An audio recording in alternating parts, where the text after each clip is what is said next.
Yo, what's up YouTube? Welcome back to another Hype Pseudo video. And as you might be able to see, this is clearly not Dragonheir, but I'll explain that here in a second. But yeah, today I've got something special for you. Disclaimer, the first thing I want to mention is I will no longer be covering Dragonheir Silent Gods because, well, there's a couple reasons. I mean, I could go into a long rant about all kinds of problems with the game or, mismanagement at the company.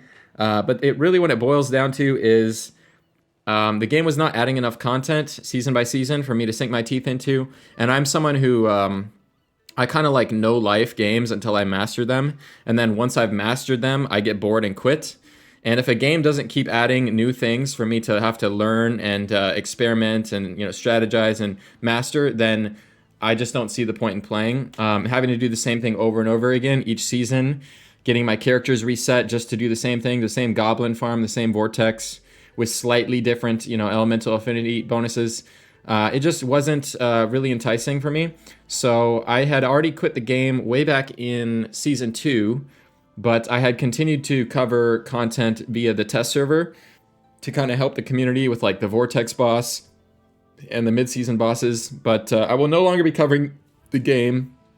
And another reason, which I need to mention, is that, the main reason why I'm not going to be able to play anymore is that they're shutting down the North American servers, and I happen to live in North America, so even if I wanted to, even if somehow Season 5 or something made like a big comeback, they added a bunch of whole new, a bunch of new content, which is kind of copium, but even if they did, I wouldn't be able to play the game because my server is no longer going to be available, and all accounts tied to that server are basically going to be inaccessible. So, yeah, so Dragonheir is kind of dead to me, and we're moving on to bigger and better things.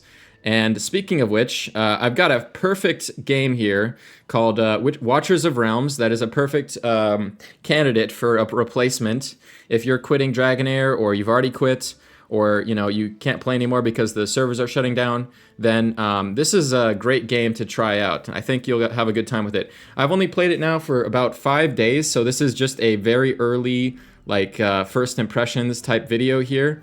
But from the time I've had with it, I've had a really good time, and I feel like there's a lot of potential here and a lot more to do, and just tons of content, tons of progression to be made. I've just basically scratched the surface of what this game has to offer.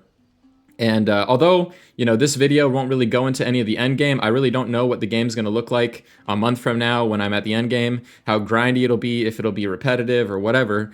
But even if the game is just fun for a few weeks and then it gets really grindy, that's still a few weeks of fun I've had, and that was worth my time. So even if you guys just want to try it out, give it a shot, compare it to Dragonheir, see if you like it. It's worth a try, and there's no cost. It's a free game, and really this game does a great job at being free to play friendly as well. They give you a ton of really strong epics for free basically, and you can even work towards getting a free legendary. So free to play is just fine. You don't have to worry about that. So there's no reason why you shouldn't just give it a try and stay free to play until you've been convinced that the game is for you. And then once it is, maybe then you can start to think about maybe buying some little things here and there to help you out with the progression. But for the most part, I'm staying free to play. You guys should probably stick to that. And yeah, this is a good Dragonheir replacement. It's got a lot of the same things going on. So I guess I'll mention a few things that are good comparisons. So first of all, it's a similar style. It's the D&D fantasy style that you guys love. And as far as that's concerned, they've done a really great job with the character designs. I love the character designs in this game. If you like to Dragonheir because of their awesome character designs, then this will be right up your alley. They've got some really unique and cool character designs, and this is just some epics that I've got. These aren't even the legendaries. Some of the legendaries have much cooler, more intricate designs. I've got a few legendaries here, but I could go and show you some of the cooler ones that I've seen. Like, let me take a look here. I'm looking for a specific guy. So this guy, oh man, look at this. This guy's an absolute monster. They've got all kinds of crazy characters in here. They've got, guys that look completely badass. And then they also got hotties as well, if that's what you're into. They've got some hot female characters. They've got everything, really. They've got all the fantasy tropes, all the archetypes that you could imagine. You know, like this is one that's really, you know, a lot of people like, and she's really powerful as well. So, you know, if you're into the character designs, and that's one of the main draws for a game like this, then this game is perfect. But if you're into the more, you know, gameplay, strategy side of things, this is also a great game. So this game has a lot of the same elements as Dragonheir. You have, you know, you gotta time your ults properly, you gotta, you know, use the right positioning, you gotta use gear, you gotta, you know, have the right team composition. There's all this strategy that is involved with being successful. And then also, there's many facets of progression that you can work towards. So you have, you know, the stars. You can promote characters up to 5 or 6 stars. Sorry. You have gear, which you can always, you know, perfect over time. You have your skills, which you can level up as well. You've got ultimates, and you got, you know, a passive. There's these things called Lord skills, which basically buff the entire party if they're in the same faction. You've got awakenings. This is if you get multiple copies of a character, you can start to awaken them, which gives them even more power. And then you've got the artifacts, of course, which is another way to get extra strength on them. And the nice thing here is that all the progression you make on a character is permanent. There's no seasons in this game, like unlike Dragonheir. So if you get a character maxed out with really good gear, they're going to be like that forever. So you don't have to worry about your hard work, your, you know, stamina, whatever that you put into the character, basically getting deleted at the end of a 3-month cycle. So all the resources you spend are all well spent, because that's permanent power that you're getting out of those. And yeah, I mean, as far as the strategy is concerned, this game is a slight twist, slightly different from other games like Raid or Dragonheir, because it is a tower defense. But not every area of the game is a tower defense. There are areas of the game that are basically just like a boss fight, similar to the Vortex boss from Dragonheir. So for example, the guild boss here, which I already attacked today, I'll show you an example.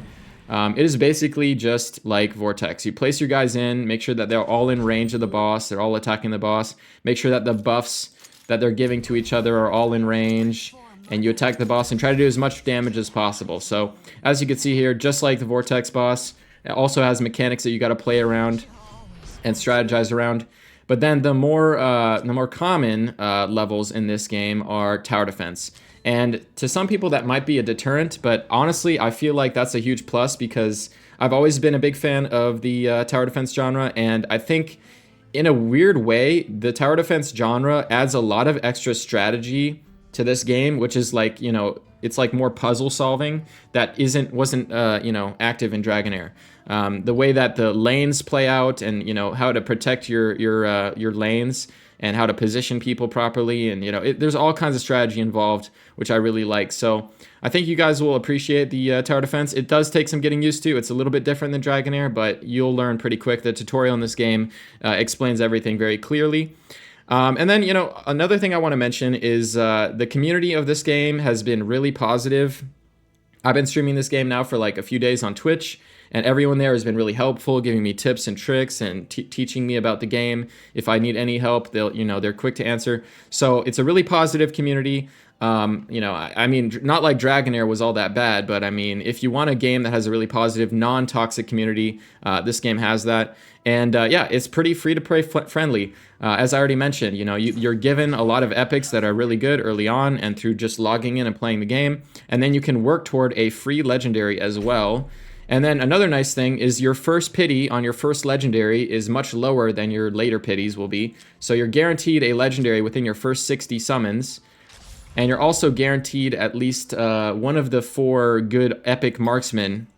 I think it's on your like second summon or something. And one of those 4 marksmen here, if I can find her, is actually like top tier. And if you wanted to take the extra effort, you know, go through the extra effort, you could actually keep re-rolling your account until you get her. So there are a few marksmen that you're guaranteed to get. There's these 4, Brienne, Tazrina, Idril, and I think his name is Theowen. And these are the 4 that one of those 4 will always get picked. It's like predetermined. So if you wanted to, you could just keep re-rolling your account until you get Idril. She is by far the best. She stands ahead above the rest. So there are ways as a free-to-play player to get a really powerful account early on by doing a bit of re-rolling, you know, getting the free epics that they give to you, like Mari. Logging in will guarantee you Wrath, who's a really powerful fighter, and Greed, who's also really powerful. And then there's also these fusion characters that you can make. You just have to work on them, but over time you'll be able to fuse these characters. If you're missing a good healer or a good tank, you've got Livian here, you've got Lightlock, another Theowin. This will allow you, if you wanted to, if you already pulled him once, you could, get him ascended or awakened, I mean. You got Navris, Komodo. I mean, these are all pretty decent. I would say Livian, probably the best as a tank, if you need a tank. Lightlock, if you don't have another good healer. And then Theowin is a decent ranger. Navris, Komodo, I don't know. I haven't played with them, but they probably have areas of the game where they're good. And then even legendaries can be fused in this game. So you can build towards, these legendaries. And all it is putting resources into some epics, some of which you'll have. One of even is right here. You can fuse Komodo to then use as a fusion material for Abomination. So, I mean, as far as free-to-play is concerned, it's very free-to-play friendly, and you'll be able to progress no problem with just some good epics. And yeah. So yeah, that's basically it. I mean, I'll be covering this game probably for a little while. I don't know how many videos I'll be making, but I normally stick to more guide-based content.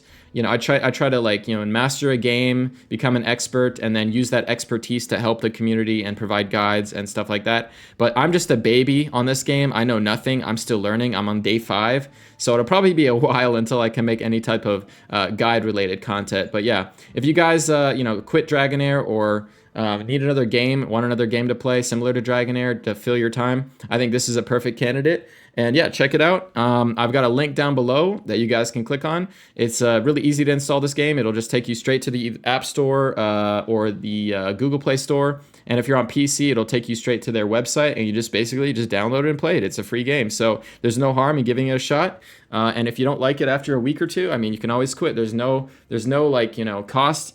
And play free to play that whole time if you want. I mean, you should be just fine. And yeah, guys, hope you guys enjoy the video. I'll catch you guys in the next one, and until then, peace.